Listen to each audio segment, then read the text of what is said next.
శ్రీ గురుభ్యో నమః. హరి ఓం.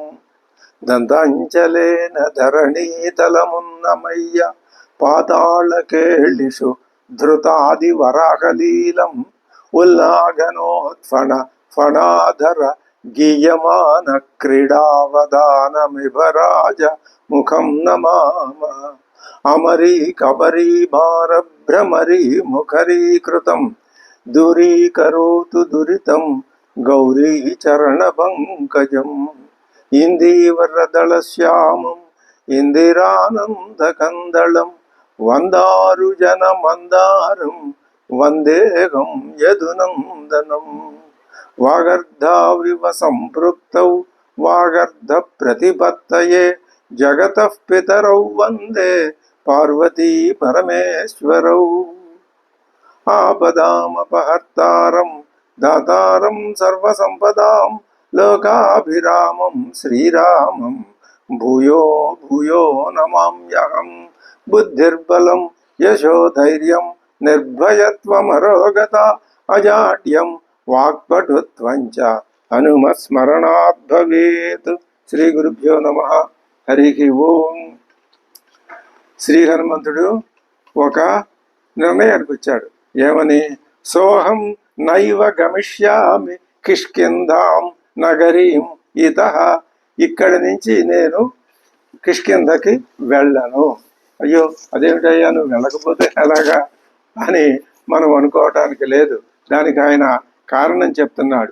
నచ శక్ష్యామ్యహం ద్రష్టుం సుగ్రీవం మైథిలీం వినా. అమ్మవారు లేకుండా, అమ్మవారిని ఇక్కడి నుంచి నేను తీసుకువెళ్లకుండా సుగ్రీవుడి కంట పడను. అది ఒక తాత్కాలికంగా ఒక ఆలోచన తరంగం అలా వచ్చింది. అదే ఖాయమా అంటే కాదు. ఎందుకని ఇలా ఆలోచన తరంగాలు వస్తున్నాయి? నిర్వేదం యొక్క ఆ ప్రభావం అలాంటిది. ఎప్పుడైతే మనస్సులో ఒక జంకు ఏర్పడుతుందో ఆ జంకు అనేక అవలక్షణాలకి దారి తీస్తుంది అని హనుమంతుడు అంతటి మహానుభావుడే చూపిస్తున్నాడు. కానీ ఆయన వెంటనే ఏం చేస్తున్నాడు? ఇప్పటికి 2-3 సార్లు సందర్భాల్లో చూసాం. వెంటనే నిర్ణయం, సరి అయిన నిర్ణయం ఆయనకి స్ఫురిస్తున్నది. అది హనుమంతుడిలో ఉన్నటువంటి గొప్పదనం. అందుకు మనం హనుమంతుడిని ఆరాధించాలి. మామూలు మనుషుల్లో అయితే దుఃఖం వస్తుంది, ఆ దుఃఖం అలాగే శాశ్వతంగా ఉండిపోతుంది. దుఃఖంలోంచి బయటపడటం కష్టం. ఎందుకని? ఏమిటి మనకే హనుమంతుడిగా ఆయన బయటపడి వెంటనే ఉపాయంతో ఆలోచించగలుగుతున్నాడు, ఆ ప్రకారం ముందుకెళ్ళగలుగుతున్నాడు. మిగతా వాళ్ళల్లో అలాంటి పరిస్థితుల్లో దుఃఖమయంగా ఉన్న వాళ్ళలో ఎందుకని కలగట్లేదు అంటే ఒక్కటే కారణం. వీళ్ళల్లో బయటపడలేని వాళ్ళల్లో తమస్సు రజస్సు సత్వాల ప్రభావం చాలా తీక్షణంగా ఉంది. ఆయనకు అది లేదు. ఆయన జితేంద్రియుడు. ఈ కామక్రోధ లోభ మోహాలు ఆయనలో లేవు. ఆయన ఏం చెయ్యలేవు అని ఆయనే చెప్పాడు. ఆ రాక్షస వివిధ స్థితుల్లో ఉన్నటువంటి రాక్షస స్త్రీలని రావణాసురుని యొక్క భార్యలను చూసి ఆయనే చెప్పాడు. ఇదంతా సామాన్యమే. ఆయనకేమీ ఇలాంటి వికారాలు రావు. కానీ సామాన్య మానవుడికి వికారాలు వస్తాయి. ఈ వికారాలని జయించుకుంటే లోకమంతా హనుమన్మయమే. ఇది మాట. లోకం వికారాల్ని జయించుకుంటే కనుక అంతా హనుమన్మయం, శ్రీరామమయం. ఇంకా 2 వేదాలు ఉండవు. ఎలా జయిస్తారు వికారాన్ని అంటే ఆ జయించడానికి అనేక పద్ధతులు. ఎవరి పద్ధతి వాళ్ళది, ఎవరి అభినివేశం వాళ్ళది. ఉపనిషత్తు ఏం చెప్తున్నది?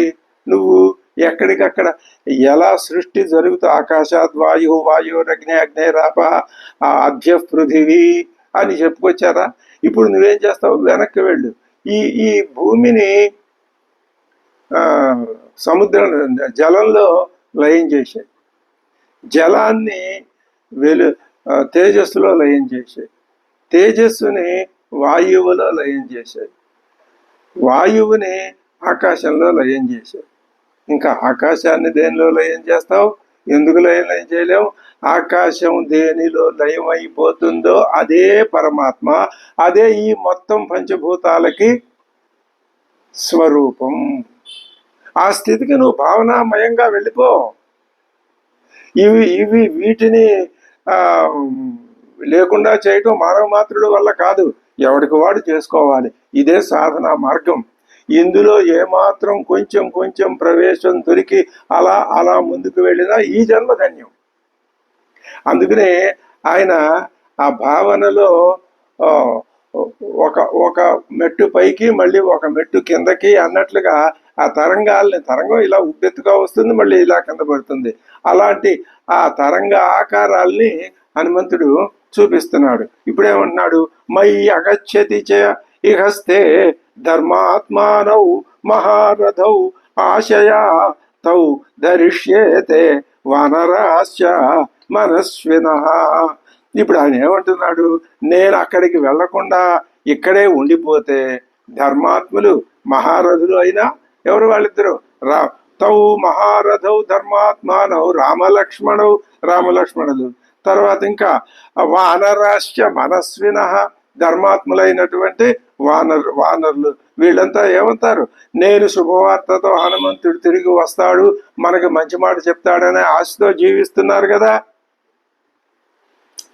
వాళ్ళని అలాగే ఉంచుదాం. తిరిగి వెళ్ళాను అనుకో, ఏం చెప్పాల్సి వస్తుంది? సీతను చూడలేకపోయాను అని చెప్పాల్సి వస్తుంది.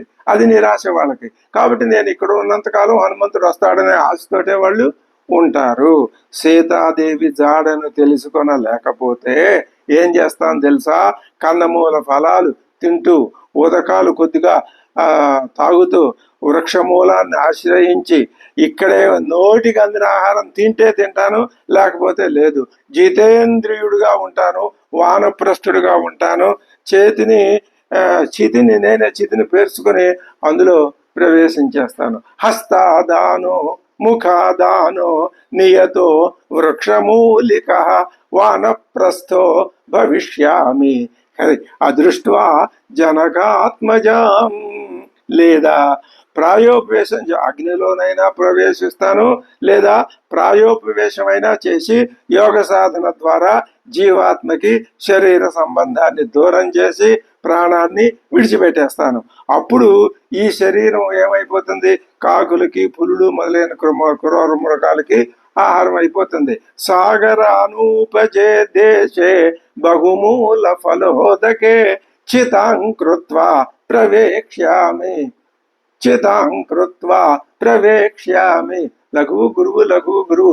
ఇది అద్భుతమైనటువంటి కవిత విన్యాసం, కవితా ధార. చితాంకృత్వా ప్రవేక్ష్యామి సమిద్ధమరణీసుతం. వెళ్ళిపోతాను దాంట్లోకి.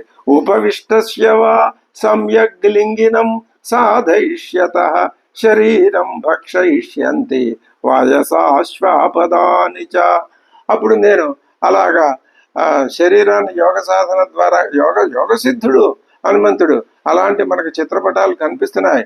ఆ యోగ మార్గం ద్వారా నేను గనక నా జీవుణ్ణి శరీరంలో నుంచి ప్రేత్యాస్మాల్లోకాత్, నేను ఇందులో నుంచి బయటికి వెళ్ళిపోతే ఈ శరీరాన్ని ఏవో తినేస్తాయి, తిన్నవి అవి కూడా హాయిగానే తింటాయి. ఇదం మహర్షిభిర్దృష్టం నిర్యాణమితి మే మతికి. తనువు చాలించాలి అంటే ఇదే విధానం అని మహర్షులందరూ చెప్పారు. సమ్యగాప ప్రవేక్ష్యామి నచేత్ పశ్యామి జానకీం. జానకిని చూడలేకపోతే, అమ్మవారిని చూడలేకపోతే అగ్ని వీలు కాదనుకో, ఇంకొక ఆలోచన, నీళ్లున్నాయిగా, ఆ నీళ్లలో ప్రవేశించేస్తాను. సుజాతమూల సుభగ కీర్తిమాల యశస్విని ప్రభగ్న చిరరాత్రియం మమ సీతాం అపశ్యత. ఈ రాత్రి ప్రారంభ వేళలో లంకాధిదేవతను నేను జయించాను కనుక ఇది నాకు శుభదాయకమైన రాత్రి. కానీ చంద్రోదయంతో రమ్యమైన సీతాన్వేషణకి అనుకూలించింది. శ్రీకారం చుట్టాను కాబట్టి ఇది శుభగా సుజాత మూల. ఈ రాత్రి నాకు నా జీవితంలో ఎన్నో 2 రకాలుగా చాలా ప్రాముఖ్యాన్ని వహిస్తున్నది. ప్రారంభంలో విజయం, కీర్తిని కలిగిస్తున్నందున ఇది నాకు మళ్ళీ ఆత్మవిశ్వాసం వస్తోంది. అది అసలు ఆయనకి ఆ నిర్వేదం అనేది లేదు, కానీ లోక దృష్టిలో అలా ప్రదర్శిస్తున్నాడంతే. లంకలో ప్రవేశించిన రాత్రిగా ఖ్యాతికెక్కినది కాబట్టి ఇది విఖ్యాత జాగరణ వలన నాకు ఇది దీర్ఘమైనది కనుక ఇది చిరరాత్రి అవుతుంది. ఎంతవరకు శుభాలే కలిగాయి కానీ సీతాదేవి జాడని నేను తెలుసుకోలేకపోయినట్లయితే ఇవన్నీ ఏమవుతాయి? ఈ కలిగిన శుభాలన్నీ బూడిదలో పోసిన పన్నీరైపోతాయి. అందమైన కనుగల సీతాదేవికి చూడకపోతే ఇంటికి నేను వెళ్ళను. దేహత్యాగం చేయటం కంటే హాయిగా తాపసిగా ఉండిపోతాను. నేను వృక్ష మూలాలను ఆశ్రయించి నియమాలను పాటిస్తూ తపస్విగా ఇక్కడే ఎన్ని రకాల ఆ భావన పరంపర. అదే చెప్తున్నాడు, ఇదం మహర్షిభిర్దృష్టం నిర్యాణమితి మే మతి సమ్యగాప ప్రవేక్ష్యామి నత్పశ్యామి జానకీం సుజాతమూల శుభగా కీర్తిమాల యశస్విని ప్రభగ్న చిరరాత్రియం మమ సీతామపశ్యత. ఎంత గొప్పగా ముగింపుని పొందవలసిన ఈ రాత్రి ప్రభగ్న అయిపోయింది. ఎందుకు ఇలా అయిపోయింది? తాపసో వా భవిష్యామి నియతో వృక్షమూలిక వృక్షమూలంగా ఉంటూ వృక్షమూలంలో కూర్చుని తాపసుని అయిపోతాను. నేత ప్రతిగమిష్యామి తాం అదృష్ట్వా అసితే క్షణం. ఇది మళ్ళీ నా ప్రతిజ్ఞ. అమ్మవారిని చూడకుండా ఇక్కడి నుంచి నేను వెళ్ళను. వెడితే ఏం జరుగుతుందో అందరూ ఏ విధంగా తమ తమ యొక్క ప్రాణాలు విడిచిపెట్టేస్తారో ఒక ఆలోచన తరంగంలో చూపించాడు. యది ఇత ప్రతిగచ్చామి సీతాం అనధిగమ్య తాం అంగదస్సహతై సర్వై వననై న భవిష్యతి. ఇప్పుడు నేను సీతను చూడకుండా అమ్మవారిని చూడకుండా కనుక ఇక్కడి నుంచి వెళ్ళినట్లయితే ఏమవుతుంది? నన్ను ఒంటరిగా వచ్చిన నన్ను చూసి వాళ్ళంతా నా భవిష్యతి, వాళ్ళెవరు ఉండరు. కాబట్టి ఇప్పుడు ఎవరు జీవించరు. మరణించటం వల్ల పెక్కు ప్రమాదాలు సంభవించవచ్చు. వినాశే బహవో దోషాః. మరణిస్తే అన్ని దోషాలే. జీవన్ భద్రాణి పశ్యతి, లోక ప్రసిద్ధమైన లోకోక్తి. మరి దీనిని ఎల్ఐసి వారు కూడా తమ యొక్క నినాదంగా స్వీకరించారు. అంటే వాల్మీకి చెప్పిన ధర్మం ఎంత దృఢమైనదో, జాతికి ఎంత ధైర్యాన్ని ఇచ్చేదో. ఎందుకు ఆ ధైర్యం? లక్ష్యాన్ని సాధించటానికి. అంతే తప్ప తాత్కాలికమైనటువంటి జీవితాన్ని ఏదో గడిపేసి ఈ కామక్రోధాదులతో జీవితాన్ని గడపటానికి కాదు. అది బాగా స్పష్టంగా మనం గ్రహించాలి. వినాశే బహవో దోషాః జీవన్ భద్రాణి పశ్యతి తస్మాత్ ప్రాణాన్ ధరిష్యామి. మళ్ళీ వెంటనే నేనా? అగ్నిలో దూకటమా? నీళ్లలో దూకటమా? తాపసుని అయిపోవటమా? వృక్షమూలంలో కూర్చోవటమా? అసంభవం. నేను మళ్ళీ వెతుకుతాను. అమ్మవారి కనిపించేదాకా వెతుకుతాను. ఆఖరి ఊపిరి ఉన్నంత వరకు వెతుకుతాను. వెతికి విజయం సాధిస్తాను. జీవన్ భద్రాణి పశ్యతి. ఇప్పుడు అర్థమైపోతున్నది కదా వాల్మీకి యొక్క కవిత్వంలో ఉండే విధానం ఏమిటో. హనుమంతుడంతటి మహానుభావుడితో నేను వెడితే, ఉట్టి చేతులతో వెడితే సుగ్రీవుడు నన్ను శిక్షిస్తాడు, అంగదాదులు మరణిస్తారు, రామలక్ష్మణులు కూడా ఉండరు, కౌసల్య సుమిత్ర వాళ్ళు ఉండరు. ఇన్ని రకాల భావాలు చెప్పి కాబట్టి నేను అమ్మవారిని చూడకుండా వెళ్ళను అని ఇక్కడే ఉండిపోతాను. ఇక్కడ ఉండిపోవటం కంటే యోగ మార్గంలో నా శరీరంలో నుంచి ప్రాణాలు తీసేసి నా శరీరాన్ని కాకులకి వాటికి ఆహారంగా సమర్పించేస్తాను, లేకపోతే జలాల్లో దూకుతాను, లేదా ప్రాణం పోకపోయిందే అనుకోండి అప్పుడు ఏ వృక్షమూలంలో కూర్చొని వానప్రస్తుని అయిపోతాను అని ఈ మాటలన్నీ ఎందుకన్నాడు? అసలు ఆయన నోట ఈ మాటలు పలికించాల్సిన అవసరం ఎందుకు వచ్చింది వాల్మీకి? ఇదిగో ఈ మాటలు చెప్పటానికి. ఇక్కడ అసలు మొత్తం రామాయణమే కాదు, పరమాత్మ సృష్టే ఎందుకు నువ్వు జీవుడు అనుకుంటున్నావు. నీ ఎదురుకుండా అసలు విషయాన్ని పెడితే అది గమనించి నువ్వు జీవుణ్ణి కాదనుకోవాలి. సత్యము అసత్యము అని రెండు ఉన్నాయి. ఆత్మ అనాత్మ అని రెండు ఉన్నాయి. జ్ఞానము అజ్ఞానము అని రెండు ఉన్నాయి. సత్తు అసత్తు అని రెండు ఉన్నాయి. ఇవన్నీ ద్వంద్వాలు. సుఖము దుఃఖము అని ఉన్నాయి. ఎందుకున్నాయండి ఇవన్నీ అంటే, ఆత్మ అనాత్మ ఎందుకున్నాయి? అనాత్మని చూసి ఆత్మ తత్వాన్ని తెలుసుకోవటానికి. అనాత్మ ఆత్మ కాదు అని నువ్వు గ్రహించగలిగితే అప్పుడు నీకు ఏ జిజ్ఞాస కలుగుతుంది? ఆత్మని తెలుసుకోవాలనే జిజ్ఞాస కలుగుతుంది. అదే కదా వైరాగ్యం అంటే. అనాత్మ ఎందుకున్నది? అనాత్మని ఎందుకు నీ ఎదురుగుండా పెట్టాడు భగవంతుడు?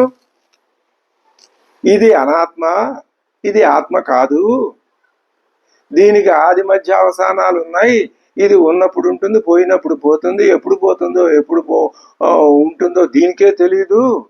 ఇదే ఆత్మ ఎందుకు అయింది? కానీ నాకు లోపల ఒక విషయం స్పష్టంగా అనిపిస్తున్నది. ఏమనిపిస్తున్నది? నేను నేను పుట్టటానికి ముందు ఉన్నాను, ఇప్పుడు ఉన్నాను, మరణించిన తర్వాత కూడా ఉంటాను. సముద్రం ఏమనుకుంటుంది? ఆ తరంగం పుట్టడానికి ముందు నేనున్నాను, తరంగం పుట్టి ఇలా ఉబ్బెత్తుగా పెరిగినప్పుడు నేనున్నాను, మళ్ళీ ఆ తరంగం నాలోకి వచ్చేసినప్పుడు నేనున్నానని సముద్రం అనుకోవట్లా? అలాగే పుట్టకముందు నేనున్నాను అని నేను అనగానే ఒక పెద్ద ప్రశ్న ఎదురొచ్చేస్తుందని నాకు తెలుసు. ఏమిటి? పుట్టకముందు నువ్వెక్కడున్నావయ్యా? సరే, ఉన్నానో లేదో అలా ఉంచు. ఒక పని చేసేటప్పుడు ఏం చెప్తాం? ఏమేం కావాలి? కర్త కావాలి, ఆ కర్త చేసే క్రియ కావాలి. కర్మ ఉన్నా లేకపోయినా అలా ఉంచుదాం. కర్త క్రియ రెండు ఉండాలి కదా. కర్త లేకుండా క్రియ ఉంటుందా? అప్పుడు వెంటనే ఆ క్రియ లేకుండా కర్త ఉంటుందా? ఉంటుంది. ఇదే వేదాంతం, ఇదే అద్వైత సిద్ధాంతం. కర్త లేకుండా క్రియ ఉండదు, జరగదు. కానీ క్రియ లేకపోయినా కర్త తనకు తాను హాయిగా సుఖంగా ఉంటుంది. మరి నేను పుట్టాను అంటున్నప్పుడు క్రియ ఏమిటి? పుట్టటం. అది ఎవరు చేశారు? నేను చేశాను. నేను ఉంటే నేను పుడతానా? పుట్టిన తర్వాత నేను ఉంటానా? ఇది ఎక్కడి వితండవాదం లోకంలో? పుట్టిన తర్వాత నేను ఎలా ఉంటాను? పని జరిగిపోయిన తర్వాత నేను ఉండటం ఏమిటి? నేను ఉండాలి, ఆ పని నేను చేయాలి. కాబట్టి ఇది పరమాత్మ యొక్క తత్వం. ఆత్మ అనాత్మల్ని అందుకే పెట్టాడు. హనుమంతుడు తాను తనలో కలిగినటువంటి ఆ నిరాశని ఒక 2, 3, 4, 5 మాటల్లో చెప్పి, అది కాదయ్యా ఇది, ఇదంతా అనాత్మయ్యా. ఎందుకు చెప్పాను? అనాత్మ అని తెలుసుకోవటానికి చెప్పాను. హనుమంతుడు సాక్షాత్ పరమాత్మే, ఇంకా అందులో ఏమాత్రం అనుమానం లేదు. ఇది మనం రామాయణం అధ్యయనం చేసేటప్పుడు అలవరుచుకోవలసినటువంటి దృష్టి విధానము. అదే చెప్తున్నాడు ఆయన. వినాశే బహవో దోషాగా జీవన్ భద్రాణి పశ్యతి తస్మాత్ ప్రాణాం ధరిష్యామి. అందుకని నేను ప్రాణాలని ధరించే తీరుతాను. ధ్రువో జీవిత సంగమ ఏవం బహువిధం దుఃఖం మనసా ధారయన్ ముహుః నాధ్యగచ్చత్తదా పారం శోకస్య కపికుంజర. ఇప్పుడు ఆయన ఏం చేస్తున్నాడు అంటే, హనుమంతుడి ఇలా మనస్సులో పరిపర విధాలా దుఃఖిస్తూ అయినా నా అధ్యగచ్చత్ పారం శోకస్య, అయినా ఇంకా మనసులో శోకం ఉంది. శోకం ఉంటుంది. ఎప్పుడు పోతుంది? అమ్మవారు కనిపిస్తేనే శోకం పోతుంది. కనిపించేదాకా శోకం ఉంటుంది. కానీ ఆ శోకం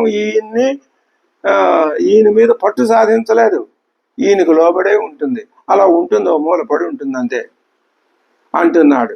తతో విక్రమమాసాద్య ధైర్యవాన్ కపికుంజరః.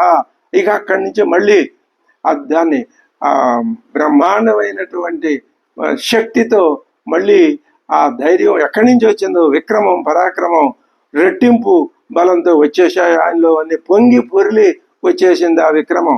రావణం వా అది కోపంగా మారి రావణం వా వధిష్యామి దశగ్రీవం మహాబలం, వాడిని ఇక్కడే ముక్కలు ముక్కల కింద చేసి అవతల పారేస్తాను.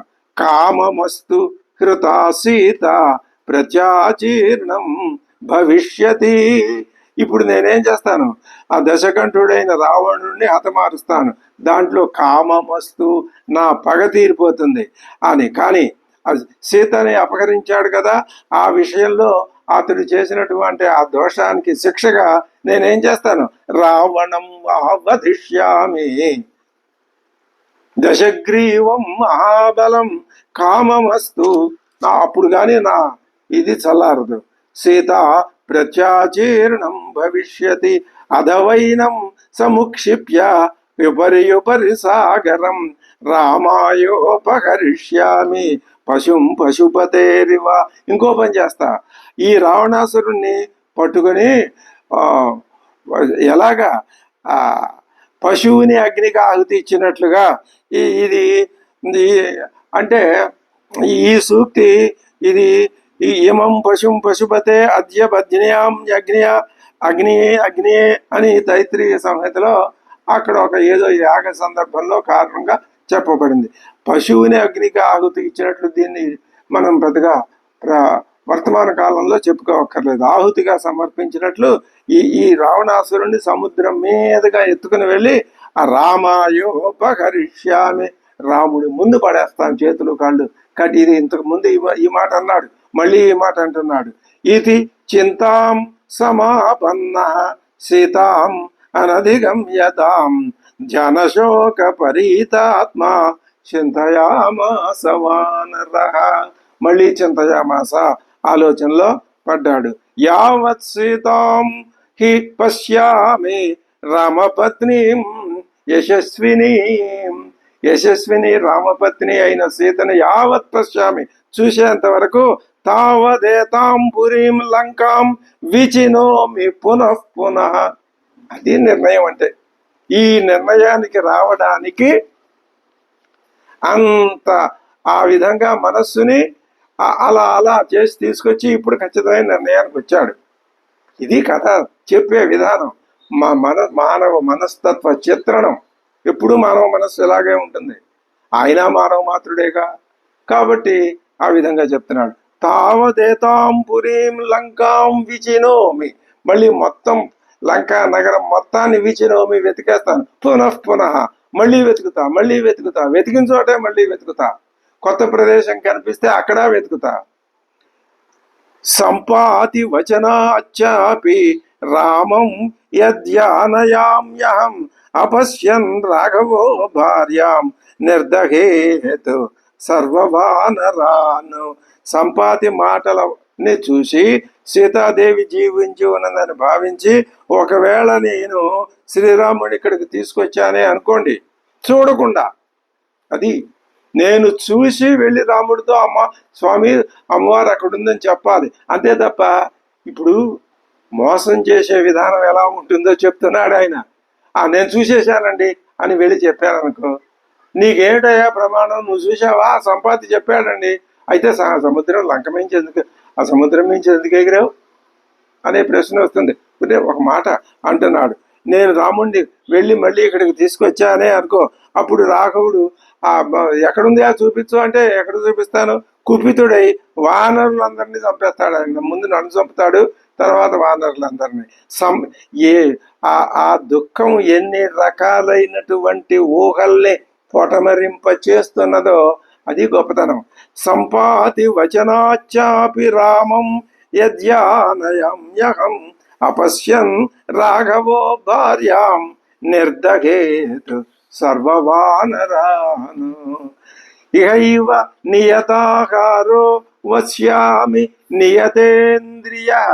నియతేంద్రియున్నై ఇంద్రియ నిగ్రహంతో నియతమైన ఆహారంతో, అసలు ఆహారం లేకపోతే శరీరం ఎండిపోయి బలం పోతే ఈ ఎడమాల శక్తులు ఏం పనిచేయవు, అది ఉంటేనే ఇవన్నీ. కాబట్టి నియత ఆహారంతో నియత ఇంద్రియున్నై ఇక్కడే ఉంటాను, నమత్కృతే వినశ్యేయు సర్వేతే వనర సర్వ నరవానరాగ. నేను గనక చూడకుండా వెళ్తే వాళ్ళంతా మరణిస్తారు. అది నాకు ఇష్టం లేదు. అశోక వనికాచేయం. ఎలా వచ్చేసిందో అప్రయత్నంగా ఆయన అనమాట, ఆ మాట వచ్చేసింది. ఇందాకడి నుంచి పడుతూ ఉన్న సంక్షోభానికి ఒక చక్కటి సమాధానం దొరికిందన్నమాట. అశోక వనికాచేయం దృశ్యతేయా మహాద్రుమ.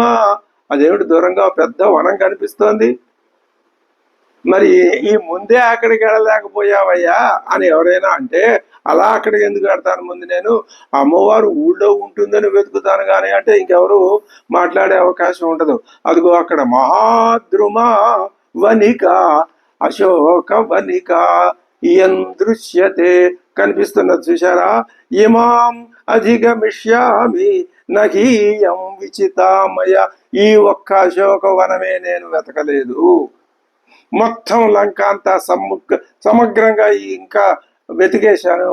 ఇంకా రాత్రి కొద్దిగా మిగిలి ఉన్నది. వసూన్ రుద్రాన్ తదాదిత్యాన్ అశ్వినౌ మరుతోపి చ నమస్కృత్వా గమిష్యామి రక్షసాం శోకవర్ధన.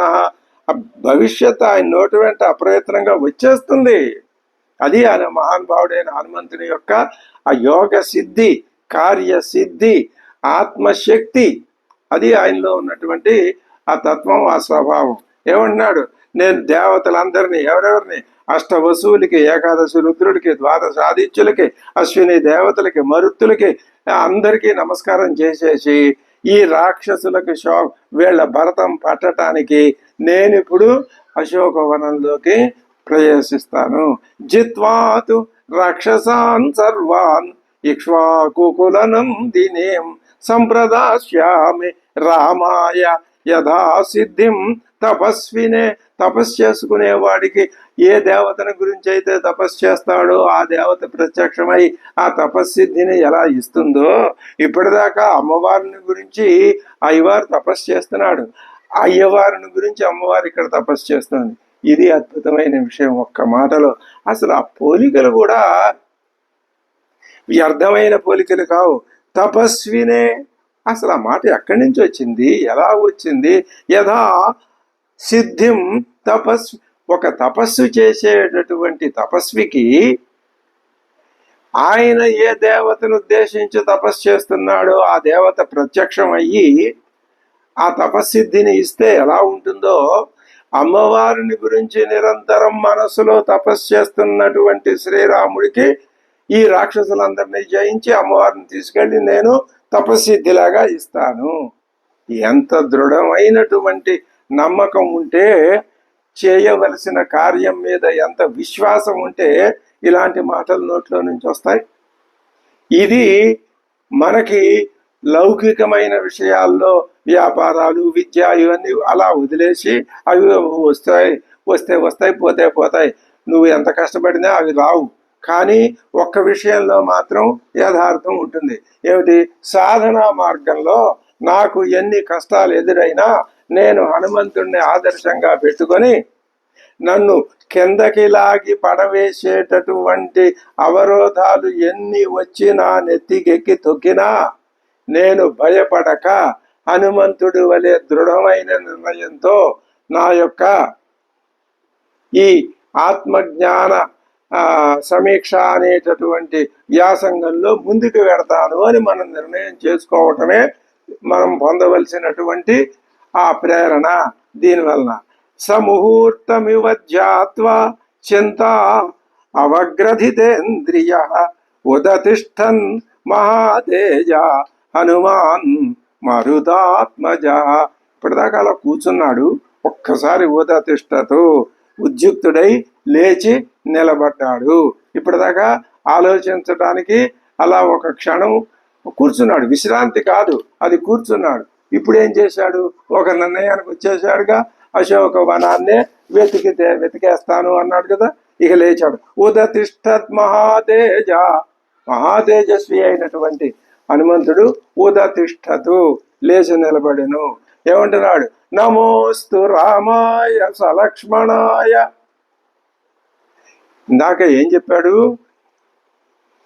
అమ్మవారిని గురించి ధ్యానం చేస్తున్నాడు, తపస్సు చేస్తున్న అయ్యవారికి అమ్మవారిని అప్పచెప్తానన్నాడు. మరి అమ్మవారు ఇక్కడ ఏం చేస్తున్నది? అయ్యవారిని గురించి అమ్మవారు తపస్సు చేస్తున్నది. అంటే ఇది ఎంతటి ఉన్నతోన్నతమైన భావం అంటే, పరమాత్మ జీవాత్మని గురించి ఆయన ఈ జీవాత్మని ఎలా ఉద్ధరించాలరా అని ఆయన ఆలోచిస్తాడు. ఈ జీవాత్మ సరి అయిన దారిలో వెడుతూ ఉంటే నేను ఆ పరమాత్మని ఎలా చేరుకోవాలి అని ఈ జీవాత్మ. ఇది ఈ విధమైనటువంటి సాజాత్యం ఈ పోలికలో కనిపిస్తున్నది కదా. ఇదే కదా మనం గ్రహించవలసినటువంటి సమ్యక్ భావం. అదే చెప్తున్నాడు. ఇంకా నమస్కారం చేశాడు. ఇది మళ్ళీ ఒక నూతన ప్రయత్నం, మళ్ళీ ఒక నూతన ప్రార్థన, నూతన ఉత్సాహం పుంజుకొని మళ్ళీ ప్రారంభం. నమోస్తు రామాయ సలక్ష్మణాయ దేవ్యై చ తస్యై జనకాత్మజాయై నమోస్తు రుద్రేంద్ర యమానిలేభ్యో నమోస్తు చంద్రార్క మరుద్గణేభ్య. వీళ్ళందరికీ నమోస్తు. నా సతేభ్యస్తు నమస్కృత్య, వీళ్ళందరికీ నమస్కారం చేసి సుగ్రీవాయ చ మారుతికి, ఆయన ఏం చేశాడు? సుగ్రీవుడికి కూడా నమస్కారం చేశాడు. చేసి దిశ సర్వా సమవలోక్య, అన్ని దిక్కులు ఒక్కసారి కలయి చూశాడు. వ్యాసో హి అశోక వనికాం ప్రతి. ఆ హనుమంతుడు ఏం చేశాడు అంటే అన్ని దిక్కులు కలయి చూశాడు. అశోక వనాన్ని ఆవరించి ఉన్న అన్ని దిక్కుల్ని చూశాడు. చూసి ఏం చేశాడు? ఆ హనుమంతుడు ముందుగా అందమైన అశోక వనానికి వెళ్ళటానికి నిర్ణయం చేసుకున్నాడు కదా. ఇంకా ఇప్పుడు తర్వాత ముందు వెళ్ళటమే నిర్ణయం. అనంతర కర్తవ్యం ఏమిటి? అదే చెప్తున్నాడు. సగత్వా మనస పూర్వం, ముందు మనస వెళ్ళిపోయాడు. అంటే వెళ్ళాలని నిర్ణయం చేసుకున్నాడు. ఇక అందులోకి వెళ్ళిపోయినట్లే అశోకవనంలోకి. అశోక వనికాం శుభాం, శుభాం అనే విశేషణం. ఎందుకని? అమ్మవారు ఉంది అక్కడ. ఇక్కడ లంకకి అక్కడ శుభాం అనే మాట వేసినట్టు లేదు ఎక్కడ. ఎందుకని? అమ్మవారు ఇక్కడ లేదు, అక్కడ ఉంది కాబట్టి ఆ మాటతో సూచిస్తున్నాడు వాల్మీకి. సగత్వా మనస పూర్వం అశోక వనికాం శుభాం ఉత్తరం చింతయామాస. ఆయన ఏం చేస్తున్నాడు? అనంతర ఉత్తరం, తర్వాత కర్తవ్యం, అనంతర కర్తవ్యాన్ని గురించి చింతయామాస వనరో మారుతాత్మజ. అశోకవనం తప్పనిసరిగా రాక్షస మూకలతో నిండే ఉంటుంది. అది అందులో వృక్షాలు కూడా ఉంటాయి. ఉట్టి వృక్షాలే కాదు, రాక్షసులు కూడా ఉంటారు. అది ఇంకొకటి, అన్ని విధాలుగా అలంకరింపబడే ఉంటుంది. ఆ మహావన లక్షణాలతో అది అందంగానే ఉంటుంది. ఇంతవరకు నేను దాన్ని చూడలేదు కదా, నువ్వు ఎలా చెప్పగలిగావు? ఊహిస్తున్నాను నేను. అది మహానుభావుడు, ఆయనకి ఆ ప్రజ్ఞా పాఠవాలు ఉన్నాయి. ధ్రువంతు రక్షో బహుళా భవిష్యతి వనాకుల అశోక వనిక అచింత్య సర్వ సంస్కార సంస్కృత రక్షిణశ్చాత్ర విహితాః నూనం రక్షంతి పాదపాను. అక్కడ భటులు వృక్ష సంరక్షణ చేస్తూనే ఉంటారు. భగవానపి సర్వాత్మ నాదిక్షోభం ప్రవాతి వై. ఇదిగో చూడండి, మీకు ఒక చిన్న ఉదాహరణ చూపిస్తున్నా. అన్ని పెద్ద పెద్ద వృక్షాలు ఉన్నాయా? ఈ వాయుదేవుడు కనుక, మహాత్ముడైన వాయుదేవుడు కొంచెం తీవ్రంగా వీచాడనుకోండి, ఆ వృక్షాలన్నీ పడిపోవు. అవి పడలా, హాయిగా సుఖంగా ఉన్నాయి. అంటే అర్థం ఏమిటి? మహాత్ముడైన వాయుదేవుడు కూడా అక్కడ మితమైన వేగంతో వీస్తున్నాడు తప్ప అంతకంటే భిన్నంగా ప్రవర్తించటం లేదు. సంక్షిప్తోయం మయాత్మ చ రామార్ధే రావణస్య చ. రావణుడి కంట పడకుండా రామకార్య సిద్ధి కోసం నేను సూక్ష్మ రూపాన్ని ధరించాను. సంక్షిప్తోయం మయా ఆత్మ. ఆత్మ అంటే నేను, నేను. ఇక్కడ ఆత్మ శరీరం పరంగా చెప్పబడుతుంది. నన్ను నేను సంక్షిప్తీకరించుకున్నాను, ఇంత చిన్నదిగా చేసేసుకున్నాను. ఎందుకని? రావణుడి కంటపడకుండా. సిద్ధిమ్మే సంవిధాస్యంతి దేవాగ సర్షిగణాస్త్విగా. లేకపోతే ఆ రావణాసురుడు తన భార్యలందరితోటి కలిసిన ఎవ్వడికి వెళ్ళటానికి అందులో ధైర్యం. ఈయన వెళ్ళాడు, చూశాడు, ఈయన వచ్చినట్టు రావణాసురుడికి తెలియలా. ఆ రావణాసురుడు మహాశక్తివంతుడు. ఆ ఊరికే తేలిగ్గా విషయాన్ని పసిగట్టగలిగినటువంటి ఆ తెలివితేటలు గలవాడు, ఆ శక్తులు గలవాడు. కనిపెట్టలేకపోయాడు. అంటే రావణాసురుడికి కూడా టోకరా వేయగలిగినటువంటి ఆ రూపాన్ని ఆ విధంగా హనుమంతుని శక్తి ముందు రావణాసురుడు, హనుమంతుడిది ఆత్మశక్తి, రావణాసురుడిది ఇదిగో ఈ తమో శక్తి, రజోశక్తి, తమో రజో గుణ మిళితమైన శక్తి. అవి ఎప్పుడు ఓడిపోక తప్పదు. అది ప్రతి క్షణం మనం చూస్తూనే ఉన్నాగా. బ్రహ్మ స్వయంభూర్ భగవాన్ దేవాశ్చైవ దిశంతు మే సిద్ధిం అగ్నిశ్చ వాయుశ్చ పురుభూతశ్చ వజ్రభృతు.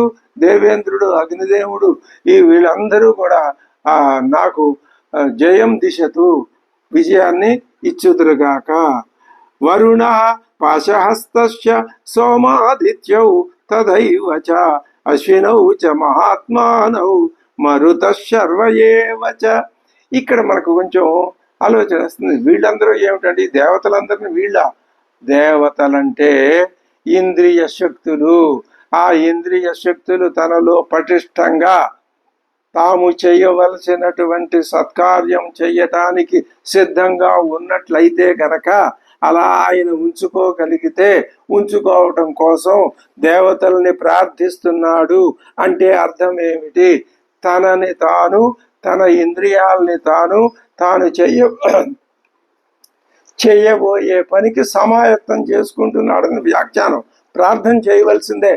మనం ఒక దేవాలయానికి వెళితే అక్కడ అనేక దేవతామూర్తులు ఉంటారు. అదే ఆ దేవాలయాల గోడల మీద వాళ్ళందరూ ఎందుకున్నారు? ఇదిగో ఇదే కారణం, ఇదే సంస్కారం, ఇదే ధర్మం. ఈ ధర్మం ప్రకారమే దేవాలయాలన్నీ నిర్మించబడినాయి. సిద్ధిం సర్వాణి భూతాని భూతానాంచైవ యః ప్రభువు. సమస్త భూతాలు, సమస్త కోటికి అధిపతి అయిన భూతానాంచ ప్రభువు ఎవరు? శ్రీ మహావిష్ణువు. అదృశ్య మార్గంలో చరించే ఇంకా ఇతర దేవతలు కూడా నాకు కార్యసిద్ధిని కలిగించెదరుగాక. సిద్ధిం సర్వాణి భూతాని భూతానాంచైవ యః ప్రభువు దశ్యంతి మమ ఏ చాన్యే హి అదృష్టాగా పథిగోచరాగా. వాళ్ళు నాకు ఈ విధమైనటువంటి విజయాన్ని చేకూర్చెదరుగాక. తదున్నసం పాండురదంతమవ్రణం శుచిస్మితం పద్మపలాశలోచనం ద్రక్ష్యే తదార్యావదనం కదాన్వహం ప్రసన్నతారాధిపతుల్య దర్శనం. అమ్మవారి యొక్క భావన రాగానే అమ్మవారి యొక్క స్వరూపం ఆయన మనస్సులో కళ్ళు మూసుకున్నా కళ్ళు తెరిచినా కనపడిపోతోంది. ఇదే సాధకులందరూ భక్తులకి అనవచ్చును. భక్తి యొక్క ఇంకా పై దశకు చేరుకున్న సాధకులు ఎవరైనా ఉంటే అమ్మవారు ఆత్మ పదార్థం సత్తు అనగానే ఇదిగో తదున్నసం పాండురదంతం అవ్రణం. స్వచ్ఛమైన దంతపంక్తులు, అందమైన నాసిక, శుచి స్మితం, శుచి ఆహ్లాదాన్ని కలిగించే నవ్వు, పద్మపలాశలోచనం తామర రేకుల వంటి కన్నులు, విలసిల్లే పూర్ణచంద్రుని వలె ఉన్న ప్రసన్నమై దర్శనీయమైనటువంటి ముఖం. తద్రక్ష్యే తదార ఆర్యావదనం కదాన్వహం ప్రసన్నతారాధిప తుల్య దర్శనం. చంద్రబింబం లాంటి చంద్రబింబంతో సమానమైనటువంటి ముఖకాంతులు కలిగిన అమ్మవారి ముఖం నాకు ఎప్పుడు కనిపిస్తుందో కదా అని ఆయన ఇంకా క్షుద్రేణ పాపేన నృశంస కర్మణ సుదారుణాలంకృత వేషధారిణ బలా విభూతాహి అబలా తపస్విని కదన్ను మే దృష్టిపదేజ్య సా భవేతు. ఈ రావణాసురుడు ఉన్నాడే, ఇతగాడు నీచాత్ముడు, పాపాత్ముడు, క్రూర కర్మల్ని ఆచరించటంలో ఏమాత్రం వెనక్కి తగ్గనివాడు. అతి భయంకరమైన స్వభావం కలవాడు. తిలకం, త్రిపుండ్రాలు మొదలైన అలంకారాలు కలిగి ఉంటాడు. కానీ అటువంటి వాడి చేత లోపల స్వభావమేమో కపట స్వభావం, పైకి వేషం, సన్యాసి వేషంతో ఉన్న ఈ రావణాసురుడు అమ్మవారిని బలవంతంగా ఇక్కడికి అపహరించి తీసుకొచ్చాడు. ఆమె అప్పటి నుంచి కూడా శ్రీరామచంద్రుణ్ణి ధ్యానిస్తూ ఉన్నది. అటువంటి అమ్మవారు నాకు ఎప్పుడు దర్శనం ఇస్తుంది. క్షుద్రేణ పాపేన నృశంస కర్మణ సుదారుణాలంకృత వేషధారిణ బలాభిభూతాహి అబలా తపస్విని కథన్ను మే దృష్టిపదేద్య సా భవేతు. ఎప్పుడు ఆవిడ నా దృష్టిపథంలోకి వస్తుందా అని ఆయన ఎంతో అనుకుంటూ తన అమ్మవారిని చూడాలనే ధైర్యాన్ని తెచ్చుకుని ఇక ఆయన అశోక వాటికలో ప్రవేశిస్తున్నాడు. ఈ అశోక వాటికలో హనుమంతుల వారు ప్రవేశించే విధానం ఎలా ఉన్నదో మనం తర్వాత తెలుసుకుందాం.